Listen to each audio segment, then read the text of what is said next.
for doing this interview. We've got loads to cover, but the first thing I wanted to delve into was the wonderful article you wrote just a couple of weeks ago about innovation, the creative industries, and linking that to the Edinburgh Festival. So I just wonder if we could concentrate first on that article. Your article suggests that the Edinburgh Festival, it showcases global creativity, but it doesn't necessarily build local wealth. So what does that tell us about the health of Scotland's creative ecosystem? So the study we were doing was looking at what the festival could show us around the future of the creative industries and around taking that as a snapshot, because you've got this incredible collection of people in one place at one time, both in terms of audiences and artists. But one of the things that was really clear this year was there's a really odd dynamic whereby you've got people at various different stages who we're speaking to, some sort of smaller, more startups, if you can use that in a creative context, some much more bigger names.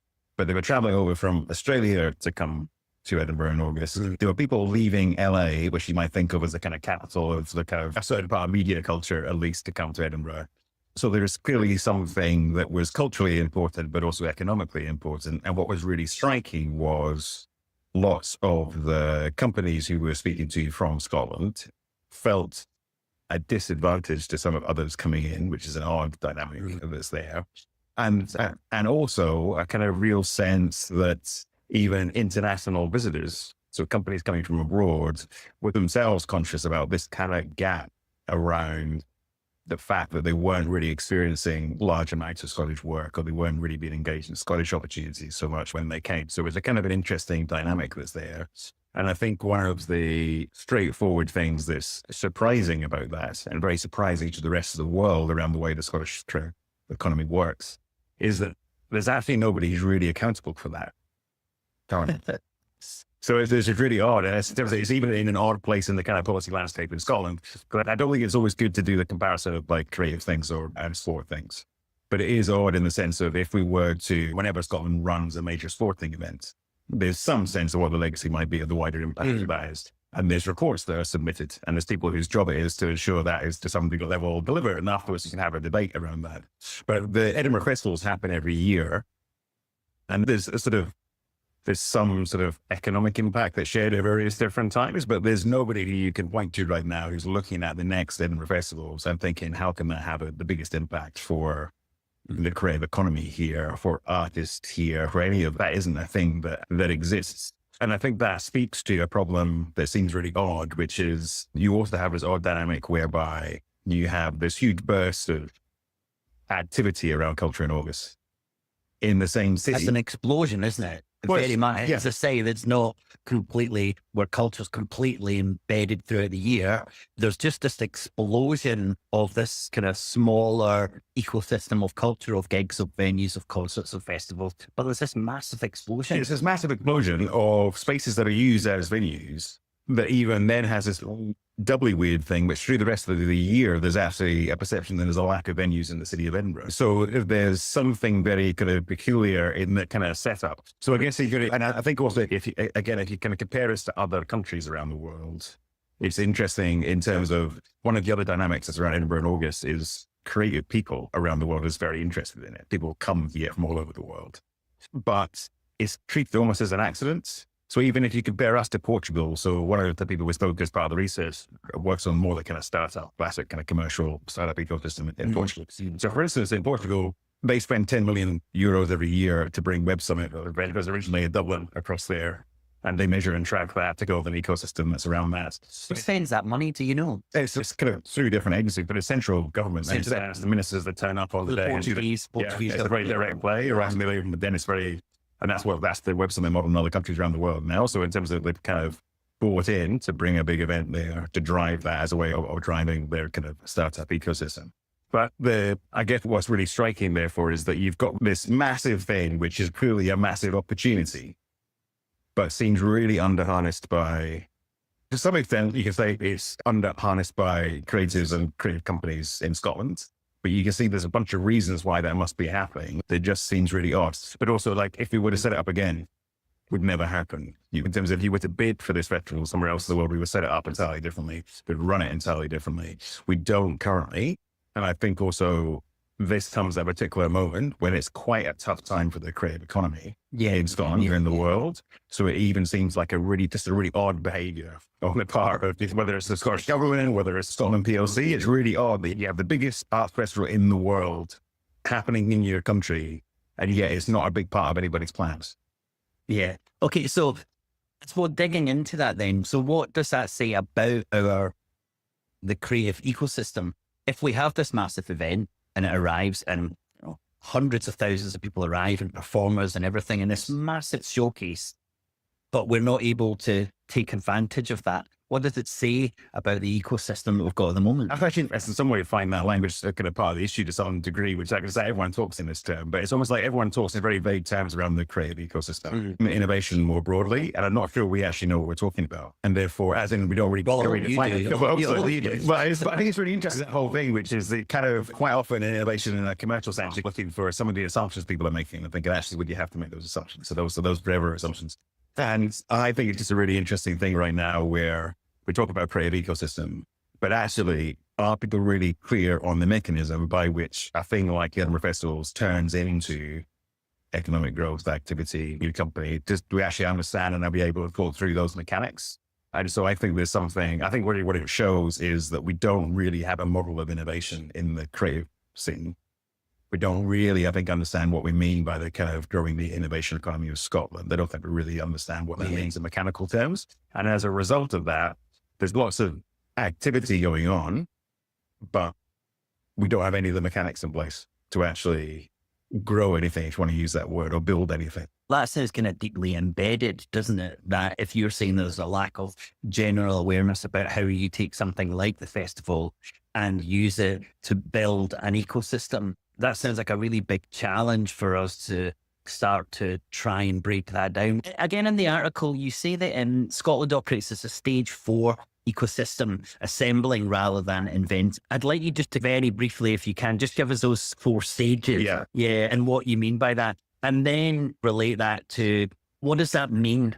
What impact does that have on Scottish artists, entrepreneurs, and kind of Scotland's cultural future? Yeah, I think this gets to the point of what we actually, if we be more precise or a bit more kind of concrete around what an innovation ecosystem is. So the 4 stages are referred to in the article. It's mostly building on the work of a guy or an economist called Dan Bresnitz, but there's a lot of discussion just now in the commercial world as well around how to understand what innovation ecosystems really are. The kind of model is that there's 4 stages. Stage 1 is, Dan calls it novelty. It's basically the Silicon Valley story. So it's like the idea that people come up with an idea for a company, build it there, scale it there.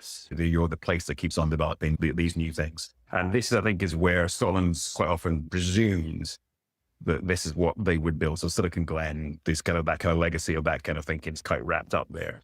Actually, if you look around the world, there's other types of innovation ecosystems that are successful on their own terms. So stage 2, as it's typically called, is more things that are, it's ecosystems that are focused on design, prototyping, kind of high-end manufacturing. So like Milan would be a key example of that. Lots of really interesting fashion brands, but also specialized production. There's a real kind of strength around that. Stage 3 is then more around specialist components and more around the engineering part of that. So for instance, you look at the kind of German Mittelstand classic kind of area where they're very good at taking, not necessarily inventing the whole technology, so to speak, but finding a way to produce it at a better price point. Do that scalably. Stage 4 is then all about assembly, where essentially you're taking ideas and technologies from elsewhere and you're assembling it cheaper. And I guess and all those stages can be successful, can't they? Absolutely. Well, China's like burst through that is absolutely there. But I think one of the things, they have very different types of impacts and you support them in very different ways. And I think also one of the things you would see in the world is that each of those really successful examples that you can look to around the world has done it in quite an intentional way. So it's not that Milan by accident woke up one day and decided this is where we're going to play. It's like they've actually built policies around it, the kind of entrepreneurial community understood that's where the opportunity is to play. It is to be there. There's lots of historical reasons why that happens, but it tends to be, I guess, the surprise, you don't get a great innovation economy entirely back. So there's some sense of intent to it. And I think where we are in the creative world just now is that, and to some extent around the kind of tech community as well, is that Scotland thinks it's the stage 1. So that's the kind of Silicon Glen type idea. And I guess that could be where we go. But when you look around the world, a lot of people have tried to imitate Silicon Valley and it's really hard, both in terms of there's quite a unique set of things that come together, both in terms of the actual skill-based, university-based, but also then the investment base, also the kind of all the various things that go into the history of Silicon Valley. Yeah, it couldn't have really, Silicon Valley couldn't really have started anywhere but Silicon Valley because of all the issues that all the conditions that you mentioned. So Yes. it's, and then economic terms, a lot of people say, why can't Scotland be like Hong Kong or Singapore? And an answer to that is that the reason that there's a Hong Kong and a Singapore is because it's right next to a China. And these things are hugely important. Your conditions really dictate the direction to a large degree where you can go. And I think when we're looking at replicating how other areas or countries do that, we really need to be conscious of what it was initially that made that successful and possible. And I think Silicon Valley is a really good example of that. Yeah, yes. And plenty of countries around the world have tried to replicate it as well, because it proves how hard it is. Like, there's been a lot of intent to try and do that again. And it tends not to be what happens. And then I guess, so if you then take the snapshot of Edinburgh in August, then you realize that really what's happening is companies from all over the world are coming together and assembling stuff and making deals happen and such, like in Edinburgh. But the assembly's on a creator. Is that what you mean? Yeah, so essentially what's happening It's still a product. Yeah, exactly. So like in that case, they're kind of making shows, but at the same time, they're doing deals to take things on tour, to turn things through other formats. That's all happening in the city. So in terms of if you were to do, and that very much is happening. That's why people come over from LA and Australia, because there's things that happen in August in this place that don't happen anywhere else. But very little of that is sticking, if you like, in Scotland. That's partly because the companies aren't there. So we had in our research, we had companies that you can see as very critical that were having to take shows to London to get programmed in Scotland at the Edinburgh Festivals. Sorry, say that again. Because that doesn't make sense to me. It's absolutely insane. So it's there in one of the podcast episodes. So it's any clip of it. It's a really interesting interview where Edinburgh-based company, which has got a great track record of producing really interesting performances, but in order to get booked at a decent slot at Edinburgh during the festival, went down to London so that they could get in front of the programmers that were there to get programmed at Edinburgh. Okay. Especially because the venues are not locally controlled. That's not a folk thing, if you like. It's not like they're trying to screw the country, so to speak, by doing that, but just the reality, which is we'll have festivals where large amounts of the decision-making is not made in the country and not made with any accountability to growing an economy here. Again, that's not like their fault as such. This is not their job. Yeah. And we've got nobody else whose job it is to encourage them to take different decisions or to look at that a different. I think that's a really important point I'd like to very briefly pick up on. And what you say is this is like an institutional lens that you've taken, and you've said, how are they functioning right now? But you've taken that step back and said it's your fault, it's their fault, it's their fault. You're just looking at the structure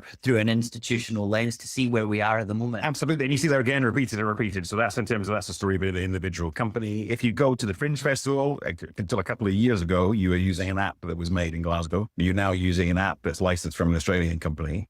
Now, that as such was made because the French Society, as I believe, were making a kind of procurement decision around they could get it slightly cheaper by licensing rather than spending like $100,000 in Scotland. But so that's a perfectly fair institutional decision, to your point.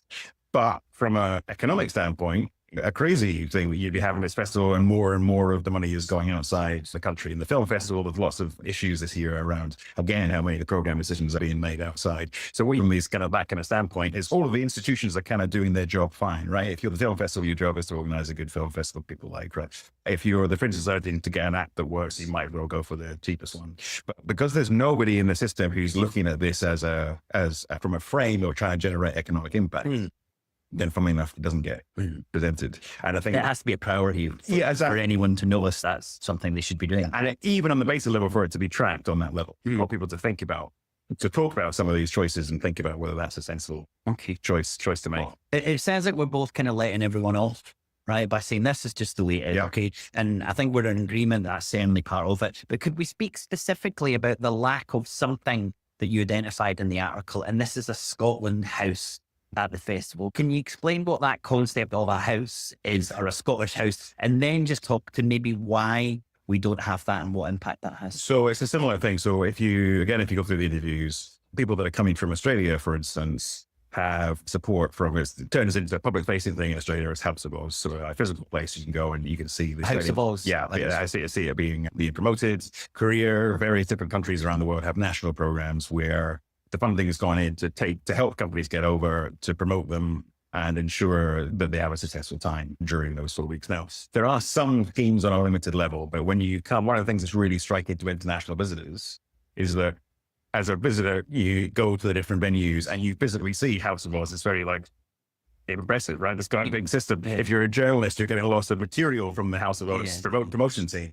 And there is no Scotland House. And again, if you compare that to even sporting events, when we had the Commonwealth Games here, we had a House of Scotland. So it's, lots of other countries did too, and such like, but I think that really just encapsulates the fact that we approach this in a way that no other country in the world would approach it. If you reference Web Summit before in Portugal, if you go to that event as a tech company, on the first night, you hear 10 minutes from the economy minister talking about what a great place it is to locate your company, what all the incentives are, why it's a good thing, which makes sense because they put money into it.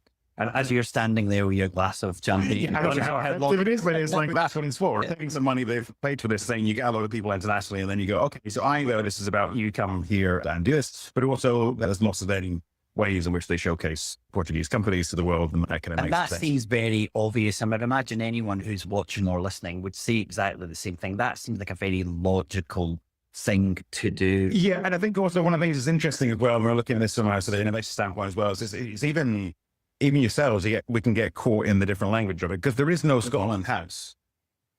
And then there's all these different venues that are then run by people in different places. The vast majority of this takes place on university land. So as such, the ownership is interesting, like in terms of it, actually, there are different people, whether it's the council, whether it's university, whether it's Scotland, where it's different players in the system that could look at their role very differently than they do currently. Because it's not as if, so to speak, international companies have come and taken over Edinburgh, so to speak. So it's not corporate. So it's not a corporate landscape. Because we would imagine it'd be a bit harder to encourage a corporation to be a bit more tartan and Scottish and promotion. But what you're saying is actually it's Scottish universities, it's Edinburgh Council. These should be pretty simple conversations and they should understand the concept of promoting Scotland. I hate to use this word Scotland as a brand. Or that should certainly be an easy part. So very briefly on that then, why do you think that there isn't that Scotland House in the festival at the moment? So I think there's no one who sees that as their job. And I think the reality of that is because the funding landscape in Scotland across both innovation and the cultural sphere is very focused on what it would see as systemic interventions, right? So it doesn't want to get into the concrete stuff of promoting a particular solution or making a particular mechanics happen. We're very focused on this idea of growing the ecosystem overall. So we've got lots of different programs people can access in different ways. And you've then got, on the flip side of it, you then got people at a much more micro level who are trying to make an individual project happen or to obviously just grow their company the next step through the journey. And there's a gap around, there's always a gap around what's the actual idea, the actual mechanics of what the innovation thing is. They've got a lot of people want to talk about an ecosystem. People that want to do stuff, which is great, but we've got no one going, starting from first principles and going, actually, look, the economy in Scotland right now in particular is not in the best state it's been for a while. The creative economy is a really important part of that. In August, we have the world coming to town. Why do we use that in a kind of concrete way? Why do we go, that's truly the biggest opportunity next year? We know there's loads of tech investors who actually frankly we won't come to any of our tech investors, they'll come in August. So like, how do we turn that into the biggest thing possible and how do we drive the biggest impacts? And again, that's a very different conversation to then have with the university, even with the venues in the festival context to go, hey, next year, we really want to grow the economic impact of Scotland. That means we want to have Scottish companies front and center. It means we want to think about how we can turn these venues into venues through the rest of the year too. It means we want to maybe encourage some of the high level investors that come and see a bit of the rest of the country. I understand that. That's that type, right? Yeah. You're almost trying to change a product, which is that month, into a service. Yeah. Something that's much more longer term, has other facets to it than just that. There's a month, here's a show. And then that's it. I think that moves us nicely onto this idea of innovation and culture and entrepreneurs. Yep. And I know this is something you're really passionate about. And the reading that I've been doing, I looked at the Scottish Government's National Economic Strategy, which was released in 2022. And I just did a quick kind of find and replace search, and it mentions innovation 41 times in this 52-page document. So that's almost innovation on every single page. It mentions entrepreneurs or entrepreneurial 92 times in that document. Right. So that's on every, so that's twice on every one page. And I wanted to get into that. And my first question for you was, think we have the right culture for innovation in Scotland, or are we still too reliant on importing ideas? But let's start from a cultural point. Do you think we are an innovative, creative, entrepreneurial culture in Scotland? There's a couple of things to unpack. So I don't think from policy terms, I think the innovation is turning up in the document so much because it means everything and nothing in policy making now. It kind of means news, things that are good. And I think one of and I think there's a lack of someone giving the kind of organizing thoughts into how we're going to take that forward and how we're going to turn these new things into things. I don't think there's a shortage of ideas as such. That's the other thing. I kind of feel, this is more intuitive, but it's not actually, I shouldn't name the person, but there's someone, an entrepreneur in Scotland who has told me that he got a significant investment from the Scottish government agency. And when he asked them why they'd gone with him, because he thought it was quite a high risk thing, his company was early stage, they told him because they'd gone to the top level. And one of the conversations they had was it was really good because he wasn't Scottish. And therefore they thought that Scottish people were too conservative or they weren't as high ambition. There's something I think in the ecosystem around innovation in Scotland that doesn't quite believe that the people here can do it ourselves.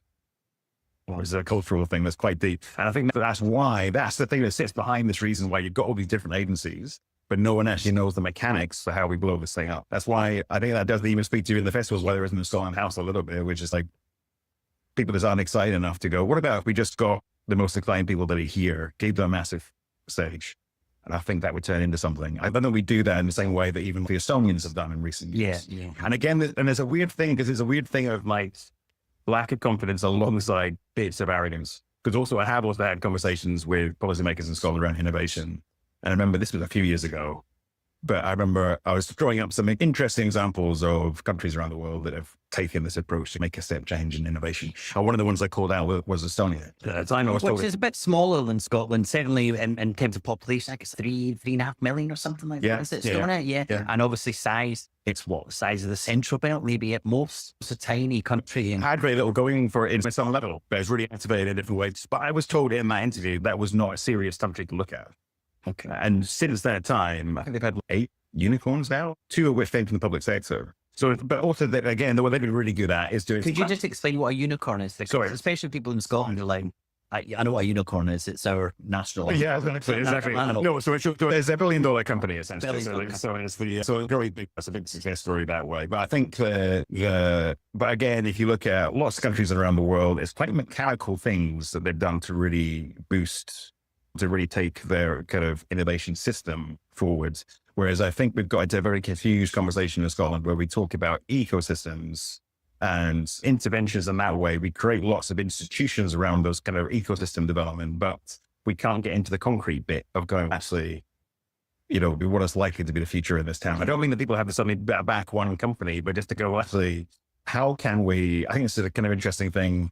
There's another phrase I heard from when I was at one of the fintech conferences, and that's with another Scottish founder who was talking about how the way other countries in Europe go to market through their startups. So the kind of role of the government agencies, so to speak, is to take the companies that are there and try and get them in the right platform, in the right places. Whereas in Scotland, what we tended to be more try and make these policy interventions so that the startups have to go to market through the institutions of the Scottish government in the broadest sense, which the government isn't set up to do in that way to seem less effective. But I think what that really stems from is we actually need the cultural change that we need is less around innovation culture as such. I think that actually we need to convince the people in power in Scotland to go, actually, what about if your job was to support the people that are here rather than to try and treat them as a problem? Yeah. And again, to talk to the kind of institutional design, if you have 3 enterprise agencies and it's their job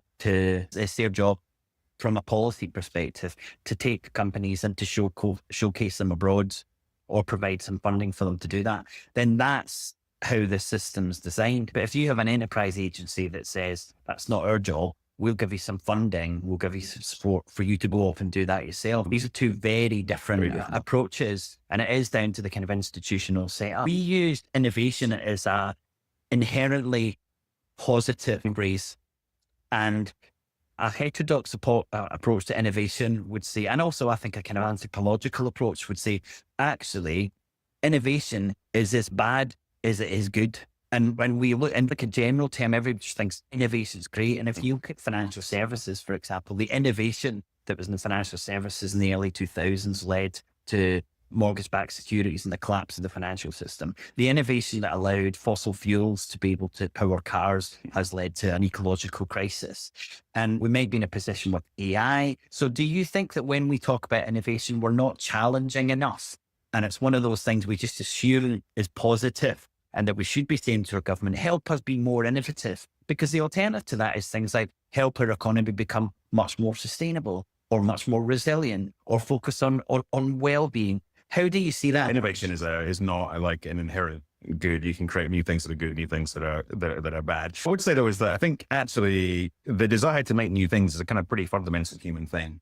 So to maybe split it away from the kind of ultra-capitalist thing as well, that it's all about even just creating new companies or such like. I think it's something about I think it does it from the reason that innovation can be a good thing is one, there's this thing around the desire to make new things is quite innate to who they are. And actually to most people, I think that's a large part of it. I think it's also taking on different challenges. Now, actually, I think the thing that gets me excited about innovation and also is the reason why lots of interested people, I think, are interested in innovation is trying to make a dent in the world towards the direction you want to take things. So actually, yeah, absolutely. As such, innovation can cause challenges. Also, when you're looking at trying to take on things like making systems more sustainable, there's lots of innovation in there as well that can be helpful. So I think, yeah, it's not an innately good thing just to be innovative from a policy standpoint, but I do think there's a fundamentally human thing.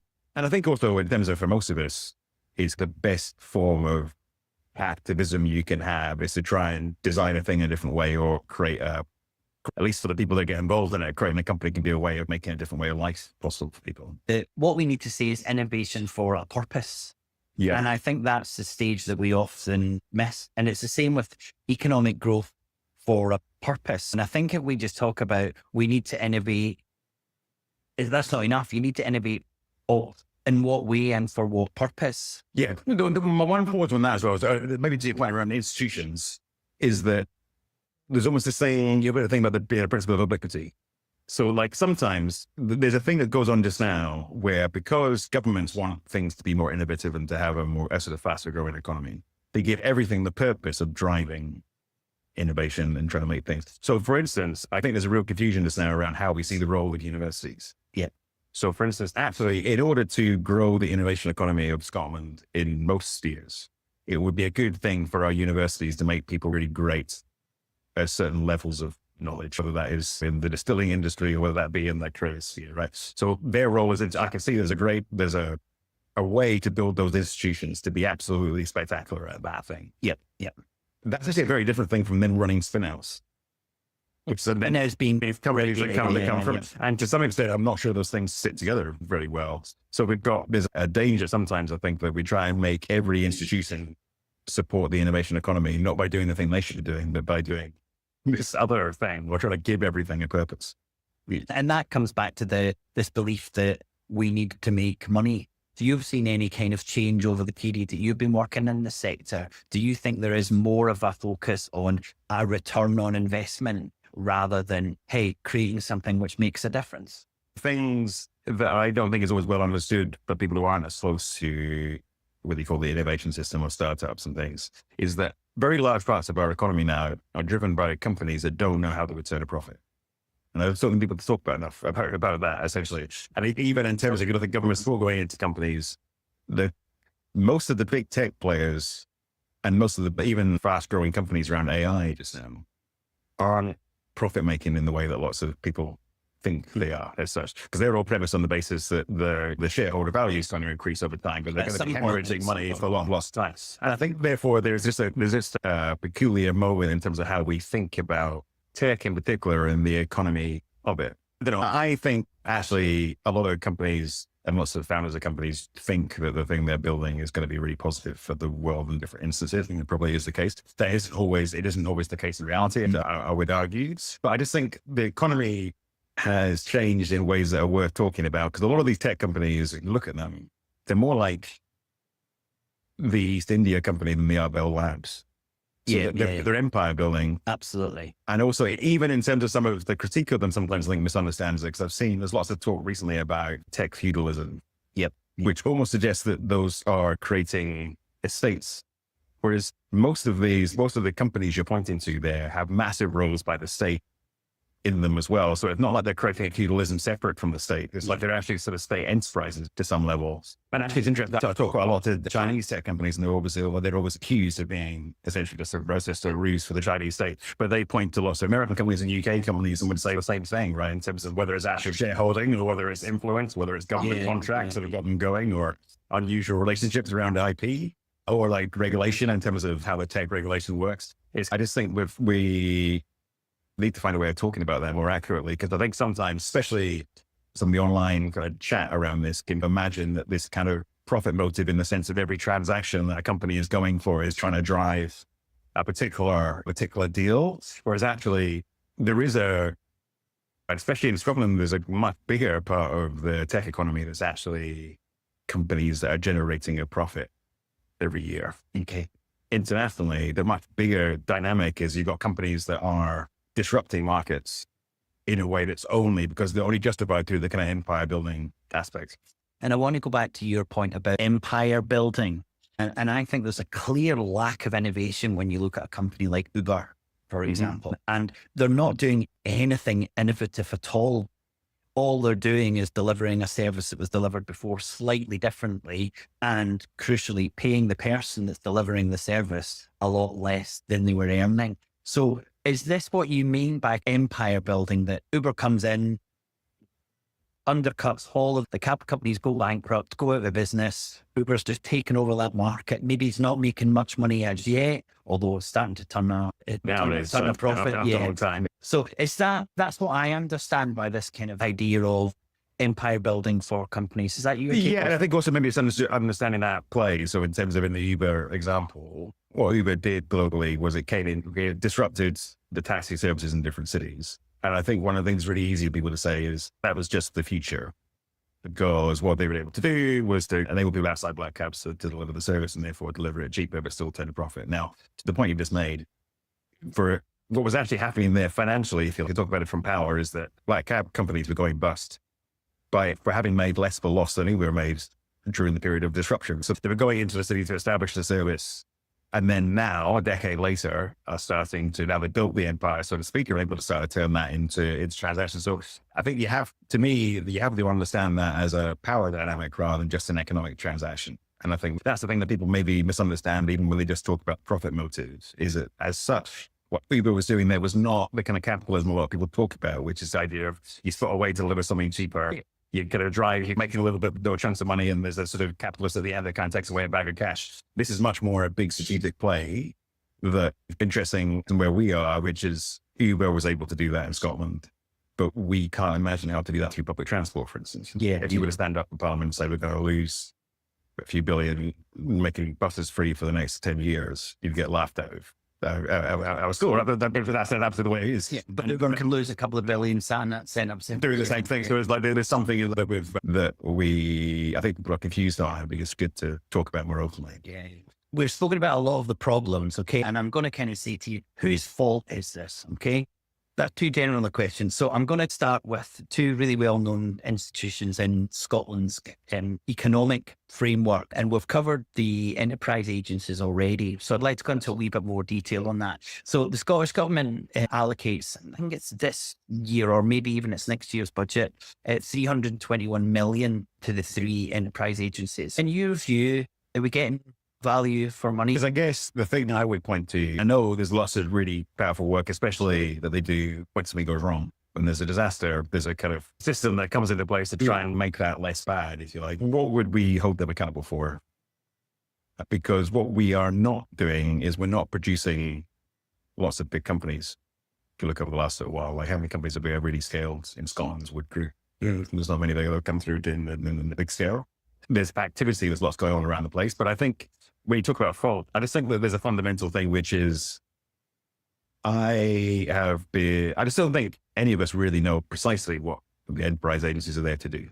I don't think that's necessarily their fault even. They had the well-being economy got landed onto some of them for a while. There's various agendas that have been attached to them. But fundamentally, if we take one step back as a country, it makes complete sense to me that we would allocate some money and resources of smart people to go around supporting the economy of the country in the sense of maybe helping companies get going, whether it's startup, mid-size or big. But it will sound really unfair to them because there's so many sort of metrics that get measured by. But fundamentally, we just haven't been doing that for a long period of time. Yeah, and I think all the evidence that you've given us so far talks to that, because that is creating the ecosystem from the bottom up. But also it's interesting. So even if you look at like time and time again, let's kind of this thing, which is we don't really know what innovation means as Scotland, and therefore we don't really attach things around an idea. So we say like the south of Scotland hasn't been developing fast enough. So we respond to that by creating an institution, the South of Scotland Development Needs. But don't they have a real thesis as to what is growing? So you're supporting different things, you're getting things going, that's fine. I think you're bringing it back to an Edinburgh example. It's also the danger sometimes of when we talk about everything in a very abstract way. So we say Edinburgh currently is experiencing over-tourism. So the institutional response to that is to say, well, let's not even have a destination marketing agency like every other city has. We don't need that. So we've got enough people. And let's just to downplay various different things. And what that actually means is nobody's actually saying, how do we sort out housing in Edinburgh? And actually, when we have the massive festival in August, there's nobody whose job it is to go, what do we do with that? Should we have a Scotland House? Should we have buses that take people out to accommodation elsewhere in the country and run that in a different way? There's nobody. So the institutions have responded, but no one's actually come up with an idea that goes, what should we do about Edinburgh then? Yeah, that's a really good point. But I also think that talks to us not realizing the goose that's laid the golden egg. Yeah. And we have this, it should be like, this is amazing. How do we make the most of it? And how do we respond to this? Yeah. Rather than saying, less people need to come. Yes, but that's what, especially if you think about it from this is now being like, this thing you'd accuse me of being sometimes coming from a commercial background, being commercial about it. But there's a thing, the world really loves Edinburgh. And if you wanted to get Scotland working better, then that's the right response is to go, the world really loves this Edinburgh thing.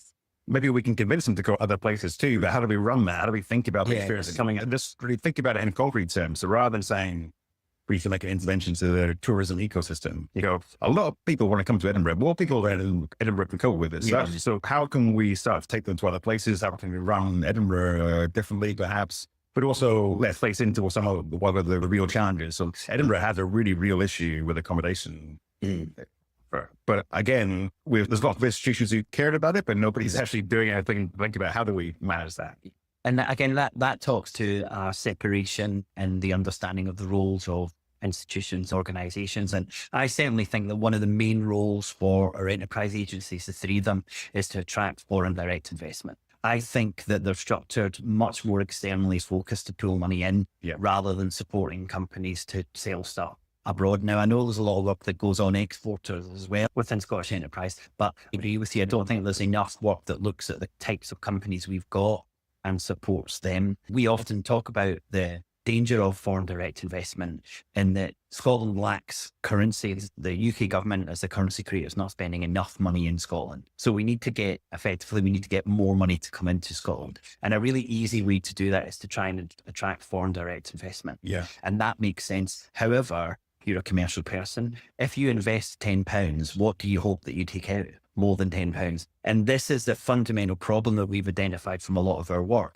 is that the figure is 11.5 billion. It's about 5% of our GDP that's paid out annually in net outflows, which the majority of that is profit on foreign investment. In a way, the more successful the Scottish Government and the enterprise agencies are bringing in foreign direct investment, the more damage that they do, because they reduce the stock of wealth in Scotland by paying out all of this profit externally. So these are huge, big issues. And I don't think that we've been able to deal with that because we're a little bit too tied up in the innovation, entrepreneurial, getting in money from other places. But also talking about things in a more concrete way. So the other example beyond the creative industries I would look to as well is, for instance, if you look at the whiskey trade, which is really high profile in Scotland and a very big industry, so to speak, but mostly owned overseas.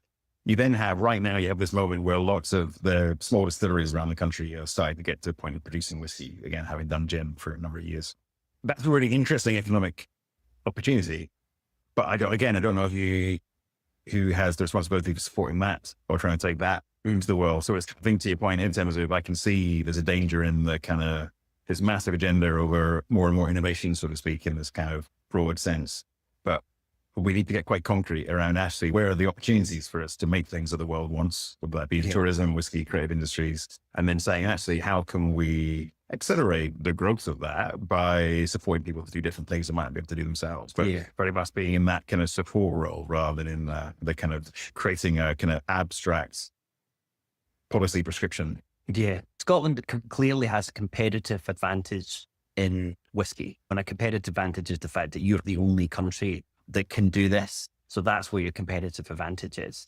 And I would take a step back and say, does Scotland need more whiskey?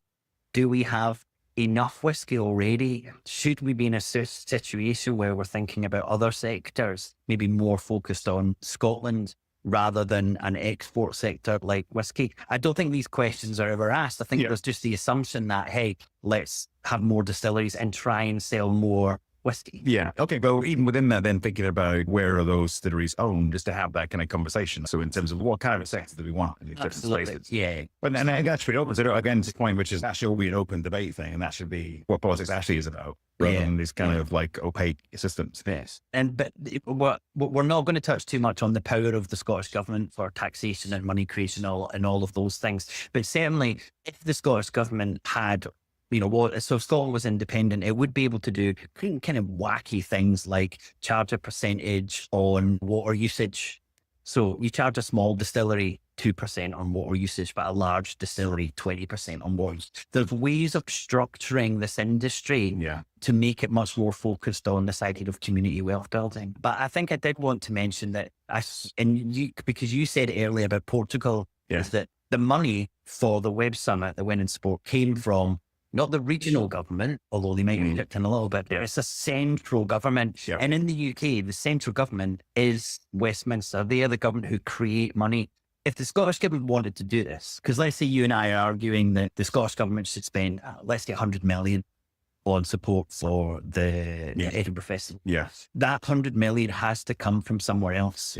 So if I'm saying you, great idea, let's support the creative industries, where does the money come from? Because you have to take it from somewhere. And I just want to make the distinction between that argument and the UK government. Because if you say to the UK government, we need 100 million to create an Edinburgh house and support the festival and all that, the UK government doesn't have to find that money from taking it from somewhere else. Because it creates currency, it's able to say, here's Scotland, here's 100 million to be able to do that. So a lot of the problems and maybe something that, a lot of the problems and maybe some of the blame you can direct to the institution that creates the currency to be able to do these things. Otherwise, you are trying to take money from one pot for another. So I think that context is really important, but you wanted to make a point. There's a couple of things. One is in the Edinburgh context. Obviously, in that case, the UK have given more money to the fringe society specifically, but again, there's nobody again who's accountable for growing that. That's maybe the point I was going to make as well, which is one of the things which characterizes where we're at currently in Scotland is there are actually some reasonable resources around innovation, enterprise in Scotland.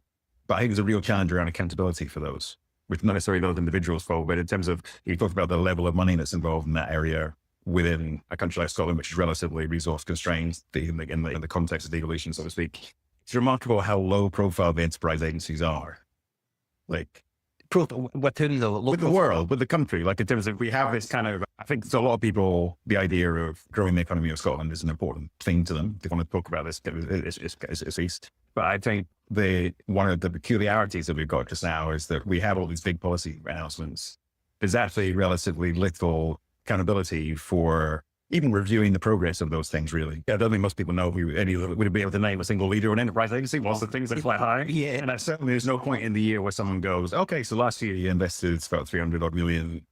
How did that go? What did we learn from that? That is interesting, because I would love to look a little bit more into detail of that. That's been refreshing on the enterprise agencies. I wanted to also mention Scotland's other great big idea for supporting economic growth in Scotland and some of these kind of missions around net zero and innovation. And this is the Scottish National Investment Bank, SNIB, as it's better known as. It's invested nearly 785 million.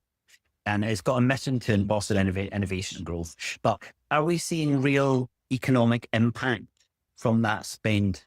Or is it still more stuff happening without showing any clear benefit? I think without being rude to them, I don't think the clear benefit is there at all. Yeah, yet. No, it can be It's while though. I think it's 2020. Yeah. It's 5 years now. Yeah. But I think, yeah. And I think although what's also true of it is they haven't developed a capability that's known around the world around any particular area. I think you need to do more detailed analysis of what they've actually been investing in, but I think it comes back to the same thing for me, which is, again, they've allocated resources to making investments in particular companies and taking things forward. But what's the real theory of change in a concrete way? Yeah. And I think the accountability and exactly what you're measuring, I think is really important. And one thing I would say, if you're looking at the Scottish National Investment Bank, and one of the measurements is how does that contribute to economic growth? The answer to that is it won't contribute to economic growth because it's a tiny investment in an economy that basically is almost completely dependent on the growth of the UK economy in general. So if it's not able to do that, we really should have different metrics. And one of the metrics is that it has to generate a return. And this is absolute madness for a bank that's supposed to be a development bank. It shouldn't be a bank, it's just a completely wrong word. Development agency with funding is probably better, but that bank should be spending money and it should be not making any money back because it should be measuring the benefit somewhere else. Yeah, and I think also this is what maybe like a slight flaw in the conversation we have around innovation in Scotland again as well, which is what happens is, because there's this incredible history in Scotland of inventions, engineering talent, medical talent. There's incredible history of that. But because of that, when we then come to thinking about growth in the economy or innovation in the economy, we're actually not very innovative because we just think we can replicate things from elsewhere. So it's other places have an investment bank. Again, the amount of money is not so big. It's not going to transform everything straight away. So there's almost like there's a moment I think we need to have where we go, okay, like to some degree, we don't actually have any right to be as successful as we want to be. In the same way as Estonia doesn't have any right to be as successful as we want to be. So given where we are, like what are the assets that we do have? How can we think about it differently? How can we set up institutions in a different way? So we're not just replicating what the UK does on a smaller scale or just borrowing like a model from Silicon Valley. We're going, okay, this is where we are. What do we want to do with it? And what can we do that's like legitimately innovative in that or a bit audacious around? I'm completely with you, but if you look at the Scottish Government plan for that, which was the Scottish National Economic Transition, it talks to none of that. It is just basically a supply side. Let's innovate more. Let's create a culture. Let's do exactly what we're doing, but have a much more kind of gung-ho American style. So the opportunity was there and it was a huge body of work that was done to create that. And it doesn't speak to any of that. So I think that's a huge issue for us looking forward. The final thing I wanted to talk about was you mentioned unicorns, right? And Estonia's got 8 and we've got, I think Scotland's only had 3 in its whole kind of last 20 years. There's a big tech company that went to States as Brewdog, and I think you said their Wood Group. Yeah. And that's it. And everyone talks about this idea of you need unicorns. I want to challenge that. So Scotland's got many different kinds of businesses, from community enterprises and development trusts to small family firms. Do these organizations lose out in terms of support and visibility because so much focus is placed on unicorns and high profile companies? And if so, because I think it is, but you may not. But if I'm true, how should our business ecosystem support them to achieve that? I think I agree overall. I think that the one thing I would say is that You think you agree overall? I'm going to push you out. You think you agree? I think I do agree. The one thing would be is I think we do need the mix, because sometimes I think people play against each other, and as family companies are a really good thing. It's also good to have a few size cows every now and then. Some of those things are not necessarily it's not a different themes thing. No. But in the allocate the resources, I think. Yeah. I think that's the mix. Do you think we've got that mix? I don't think we've got it right, but I also think actually I would be very in the space for thinking very radically about how we do it. But I would agree, like there's lots of projects are done with very different people around actually what helps people get new things going. And the fact is actually that there's quite mechanical things you get into. I would really love to get to as a kind of state where everybody at some point in their life has the ability to set up a company, for instance, or whether it's a company or a charity or whatever. And actually to do that, you just need to give someone like probably about 6 months where they can kind of step out of a job or do something. Yeah. And honestly, we do have resources around this stuff. I just wonder whether there's some really interesting thinking to be done where you go, okay, we've tried big institutional approaches quite a while now. Is there a flip where you take some of that resource and you say, actually, we're going to be a country where everybody at some point in their life has the ability to step out of a job and work on a thing for 6 months, and we're going to back your bills for a bit. Is there something really different where you just go, actually, let's just empower people to do it, rather than necessarily trying to do it the way we've been doing it for the last little while? Just because it's not working, is it? Exactly. And it's not because Steve went into the thought, this interesting word, like there's lots of people trying really hard in lots of different ways. There's lots of people really well intentioned, but what we shouldn't do is just keep throwing more money what we've been doing for the last 20 years, because it patently hasn't worked. Unless someone's going to tell me that there's something secret in this SNP investment portfolio. It's valid, it comes forward in that way. Then it's actually, okay, so that was that. It got us so far. I think the way everybody's talking now in Scotland, we want quite a different type of economy in the future. So it's not going to come from 5% more into one of the enterprise agencies. It's going to have to come from thinking in a fundamental way around how do we set things up. And I do think that the problem was not the sort of supply of people with interesting ideas, especially about, it's not being totally patriotic about it, given the university space we have, we've got lots of people with skills, ideas and talent, so to speak, but it's how do we follow those people into making things that either people in Scotland can use or people in the rest of the world can use. That's if you strip it back, that's really what against. And that's a really interesting place to finish, because one of the lenses I have is an institutional economics lens. And there's one of my favorite economists is Thorsten Bevlin. And he looked at every purchase and he said, within every purchase or every decision that you make, there is an instrumental element. What benefit are we going to get from that? What practical benefit? And then there's what do other people think about this purchase? And how does this improve my status? And we know that governments, nuclear weapons is a perfect example, right? Can never use a nuclear weapon, but hey, man, does this give you status and importance? So that's a really good example. Okay. But I want to kind of look at that lens just to finish with the fact in which Scotland's got 3 enterprise agencies. And the fact that all of our money comes towards, well, not all of our money, that's really unfair, but a big focus is about startups and entrepreneurs and building unicorns. And I suppose, how much of that do you think is ceremonial? And even if we are successful, how much an impact does that have?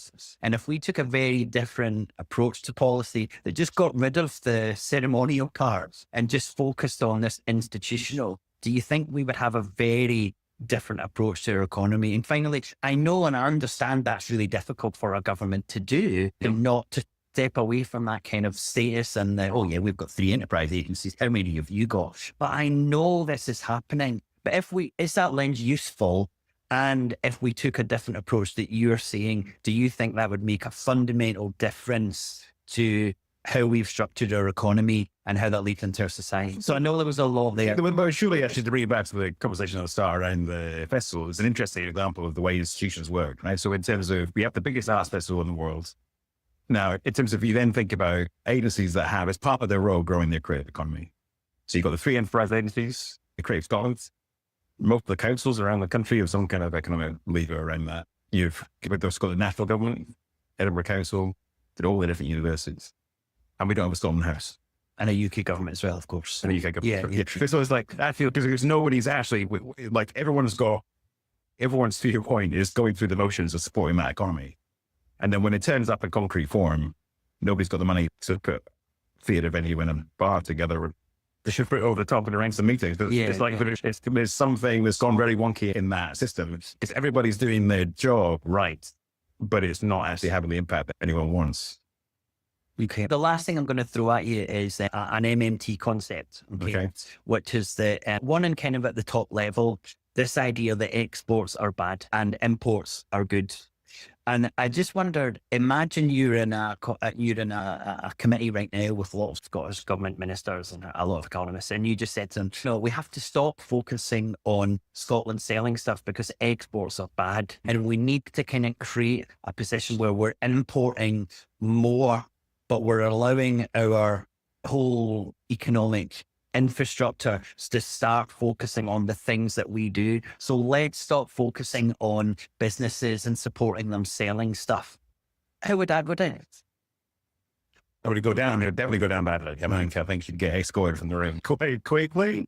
But I guess the particular point we're at is that would go down badly. But actually, I'm not sure anyone knows concretely what we're actually trying to do at the moment in the same committee meeting. Yeah. There might be, if I go down badly, but also just adds to general confusion. There is a lot of general confusion. And Nick, thank you so much. I know we've covered quite a lot, and I think it's really important to try and tie that all together. And I think what we are seeing is that, to use the word that I think, of course, you don't really like people using, but I think we have to be much more innovative about how we approach development in Scotland. And I think this kind of tick box, fairly supply side neoliberal approach of entrepreneurship and creativity and innovation being good really has to be challenged. And I'll give you the final word, but in no way am I saying that this culture is bad or we shouldn't be building in it. But I think that for me, we really need to focus about it. Community wealth building, well-being economy, sustainability, all of these things that we know are what matter to people most. And we need to think about how do we have innovation and an entrepreneurial culture that support that. But I think there's a big theme just now, which is a sort of trend around all kinds of innovation thinking a bit just now, which is people tend to think you're being more intelligent by abstracting something, to talk about something in the abstract. I actually think one of the things that's interesting from the IoT world is looking into the real detail of how things happen. And it's a similar thing in terms of innovation when we've got such a big agenda around growing a more innovative economy, is to zoom in and go, what do we actually mean by that? And as a result, what are actually the things that we could actually do that would grow that? Yeah. So it is to get into the weeds much more than we have been doing. Yeah. Brilliant. Thank you very much. If you're enjoying this episode of the Scotonomics podcast, please consider joining us on Patreon with a paid subscription for as little as £3 per month. Your support will ensure we can continue to create this podcast. Find the link in the show notes or head over to patreon.com/Scotonomics. Also, please do like, share, and comment on this podcast.